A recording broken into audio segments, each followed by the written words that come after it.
Madame la présidente, monsieur le ministre, monsieur le président de commission, madame et monsieur les rapporteurs, mes chers collègues, je tiens tout d'abord à remercier et féliciter Nicole Dubré-Chirat, ma collègue députée de Maine-et-Loire, ainsi que Frédéric Valletoux pour être à l'origine de cette proposition de loi.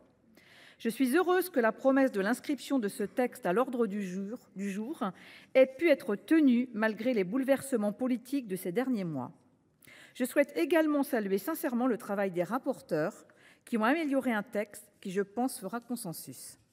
Ce texte, tant attendu par la profession, marque la reconnaissance amplement méritée du rôle fondamental des infirmiers et des infirmières dans la prise en charge des patients.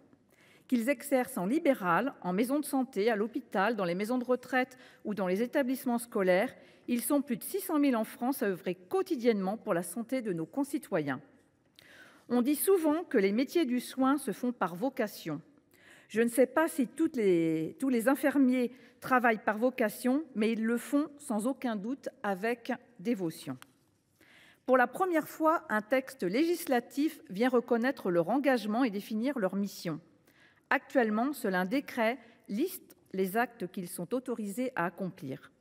Cette proposition de loi marque donc un tournant important pour la profession, un tournant symbolique d'une part, et les symboles sont nécessaires surtout quand il s'agit de la reconnaissance d'une profession aussi essentielle, et un tournant pratique d'autre part en venant définir les missions principales de la profession. Réalisation et évaluation des soins, orientation de la personne, participation à la prévention et à la formation. Par ailleurs, le texte consacre deux notions particulièrement attendues par la profession: la consultation infirmière et le diagnostic infirmier, avec un pouvoir de prescription en lui reconnaissant la possibilité de prescrire des produits de santé et des examens médicaux et en sécurisant ces notions au regard de l'exercice illégal de la médecine. Ces apports sont nécessaires à l'exercice de leur profession. Je rappelle qu'aujourd'hui, il est impossible pour les infirmiers et les infirmières de prescrire du paracétamol, par exemple. C'est tout bonnement illogique et injustifié compte tenu de leurs compétences. Il reste impératif, et les rapporteurs ont parfaitement saisi et intégré cet enjeu, que les missions des infirmiers s'exercent toujours en coordination avec le médecin traitant. Reconnaître les compétences des infirmiers, c'est évidemment dégager du temps médical supplémentaire. Pour certaines maladies chroniques, l'infirmier est tout à fait capable d'assurer le suivi des patients et d'orienter vers le médecin traitant en cas de besoin.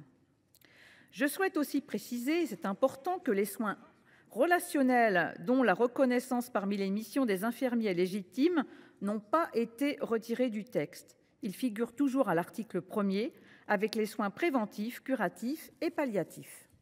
Je me réjouis de l'adoption en commission de mon amendement, également proposé par les rapporteurs et par d'autres collègues, qui permet d'affirmer la place des sciences infirmières, discipline dans laquelle la France observe un retard préoccupant.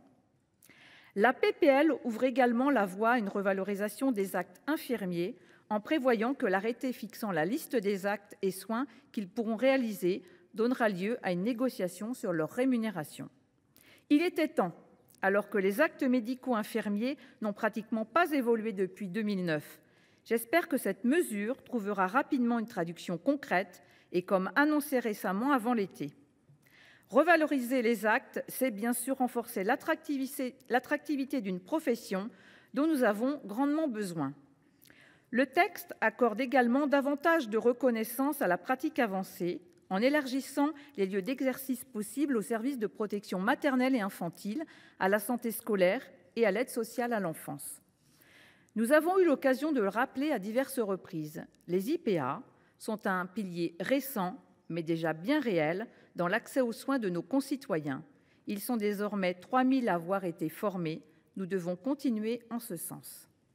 La reconnaissance et la revalorisation de la profession infirmier qu'offre ce texte sont une nécessité à l'heure où, malgré les différentes mesures, nous manquons toujours cruellement de médecins dans beaucoup de territoires. Je partage enfin ce qui a pu être dit par certains collègues en commission.